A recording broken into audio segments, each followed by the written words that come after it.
Je me suis toujours efforcée d'adapter l'appât au goût du poisson.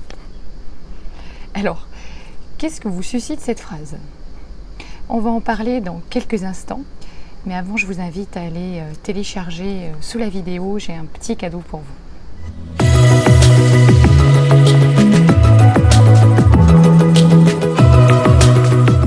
Bonjour, je suis Vanessa Millet, coach philanthrope et je vous accompagne à transformer votre potentiel en réussite.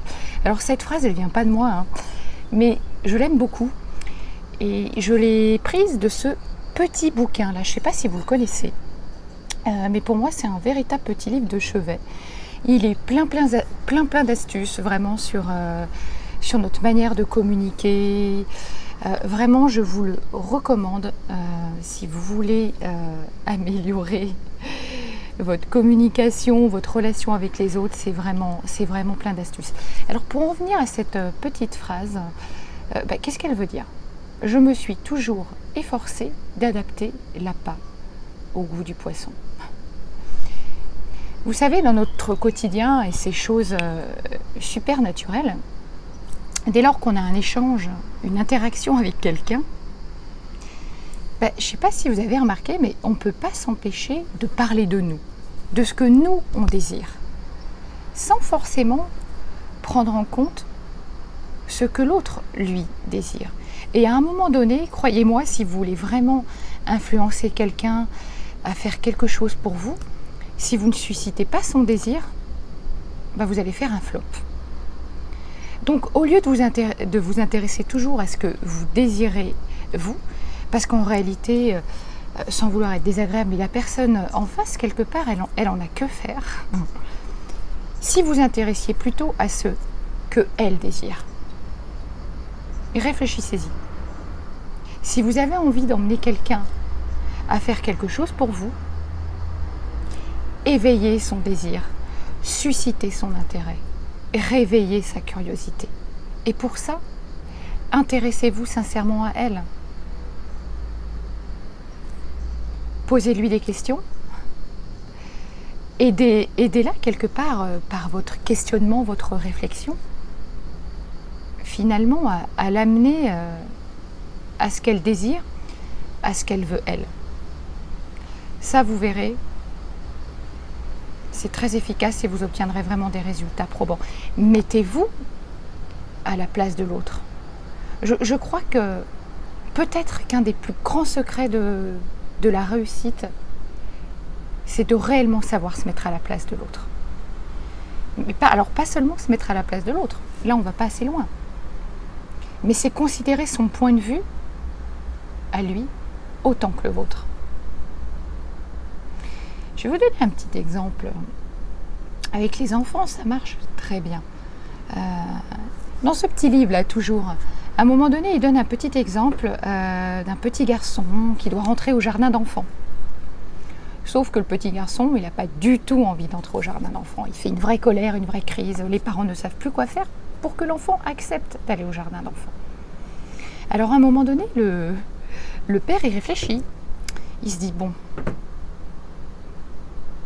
ça serait bien que je me rappelle comment j'étais quand j'étais enfant et qu'est-ce qui aurait pu me faire plaisir quand je rentrais au jardin d'enfants. Donc il s'est mis à la place de son jeune fils et il s'est demandé, voilà, qu'est-ce qui pourrait lui faire plaisir, qu'est-ce qui pourrait l'inciter à rentrer au jardin d'enfants. Il s'est vraiment mis dans sa tête et à un moment donné, il a eu une idée. Et donc il a appelé sa femme et ses autres enfants et ils se sont tous attablés. Et ils ont commencé à sortir des papiers, des crayons de couleur, de la peinture. Et ils se sont mis tous autour de la table, comme ça. Ils se sont mis à peindre, à dessiner, etc. Et au bout d'un moment, le petit, évidemment, happé par la curiosité, par ce qui se passait, il s'est approché. Et puis, ça a commencé à l'intéresser. Et puis, il s'y est mis. Et en fait, qu'est-ce que vous faites, etc.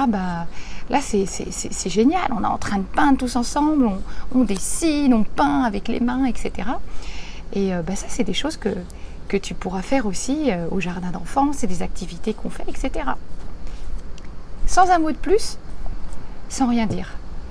Le lendemain matin, quand c'était le moment d'aller emmener le petit fiston au jardin d'enfants, Le papa va dans la chambre de l'enfant, toque à la porte pour le réveiller. Et quelle n'est pas sa surprise quand il voit en fait que la chambre est vide.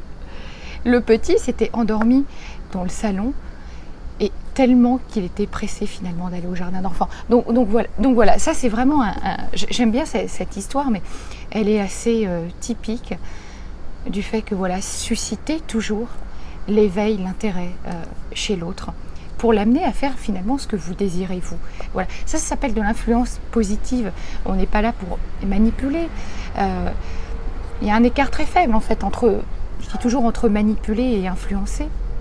Alors, la manipulation, c'est souvent pour amener quelqu'un à faire quelque chose qui peut lui être nuisible, néfaste. L'influence, c'est quand même pour amener quelqu'un à faire quelque chose mais qui sera bon pour lui. Voilà.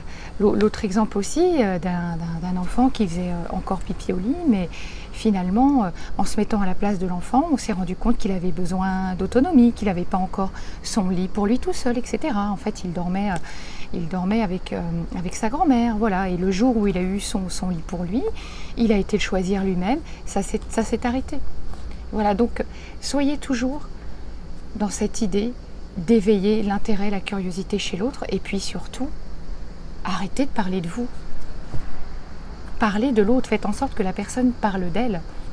Suscitez l'envie qu'elle partage avec vous et surtout, aidez-la à obtenir ce qu'elle veut. Voilà, c'était une petite courte vidéo aujourd'hui et je vous recommande ce petit livre là, vraiment du docteur Dale Carnegie. Il est très très connu et franchement, en livre de poche comme ça, il coûte rien du tout. Et il y a plein de petites choses qui pourront vraiment vous aider. Voilà, je vous souhaite une très belle journée. À bientôt.